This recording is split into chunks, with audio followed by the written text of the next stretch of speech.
Le Petit Prince d'Antoine de Saint-Exupéry, chapitre 16.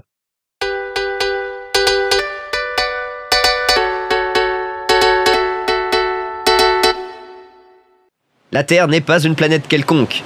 On y compte 111 rois, en n'oubliant pas bien sûr les rois nègres, 7000 géographes, 900 000 businessmen, 7 millions et demi d'ivrognes, 311 millions de vaniteux, c'est-à-dire environ 2 milliards de grandes personnes. Pour vous donner une idée des dimensions de la Terre, je vous dirais qu'avant l'invention de l'électricité, on devait y entretenir sur l'ensemble des 6 continents une véritable armée de 462 711 allumeurs de réverbères. Vu d'un peu loin, ça faisait un effet splendide. Les mouvements de cette armée étaient réglés comme ceux d'un ballet d'opéra. D'abord, venait le tour des allumeurs de réverbères de Nouvelle-Zélande et d'Australie. Puis ceux-ci, ayant allumé leurs lampions, s'en allaient dormir. Alors, entraient à leur tour dans la danse les allumeurs de réverbères de Chine et de Sibérie.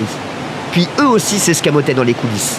Alors venait le tour des allumeurs de réverbères de Russie et des Indes, puis de ceux d'Afrique et d'Europe, puis de ceux d'Amérique du Sud, puis de ceux d'Amérique du Nord. Et jamais ils ne se trompaient dans leur ordre d'entrée en scène. C'était grandiose. Seul l'allumeur de l'unique réverbère du pôle Nord et son confrère de l'unique réverbère du pôle Sud menaient des vies d'oisiveté et de nonchalance. Ils travaillaient 2 fois par an.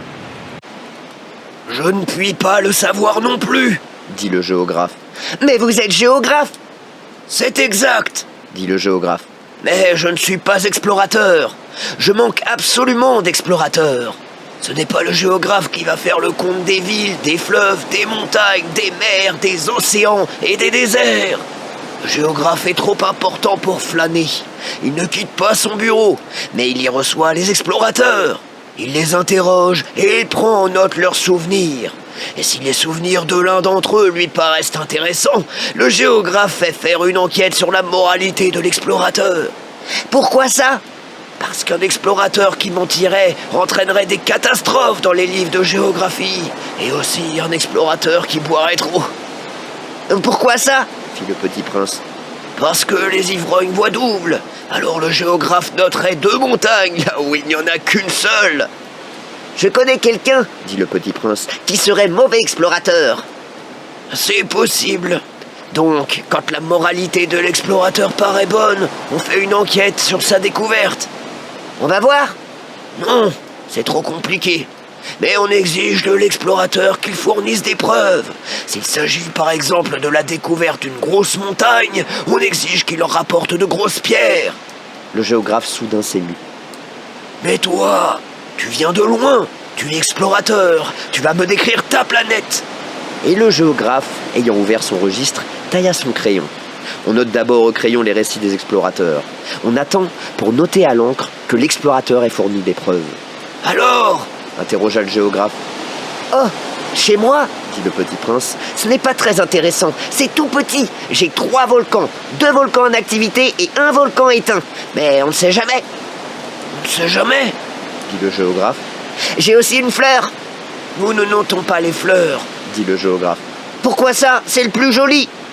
Parce que les fleurs sont éphémères. Qu'est-ce que signifie éphémère ? Les géographies, dit le géographe, sont les livres les plus précieux de tous les livres. Elles ne se démodent jamais. Il est très rare qu'une montagne change de place. Il est très rare qu'un océan se vide de son eau. Nous écrivons des choses éternelles. Mais les volcans éteints peuvent se réveiller, interrompit le Petit Prince. Qu'est-ce que signifie éphémère ? Que les volcans soient éteints ou soient éveillés, ça revient au même pour nous autres, dit le géographe. Ce qui compte pour nous, c'est la montagne, elle ne change pas. Mais qu'est-ce que signifie éphémère ? Répéta le Petit Prince qui, de sa vie, n'avait renoncé à une question une fois qu'il l'avait posée. Ça signifie qui est menacé de disparition prochaine. Ma fleur est menacée de disparition prochaine ? Bien sûr. Ma fleur est éphémère, se dit le Petit Prince. Et elle n'a que 4 épines pour se défendre contre le monde, et je l'ai laissée toute seule chez moi. Ce fut là son premier mouvement de regret. Mais il reprit courage.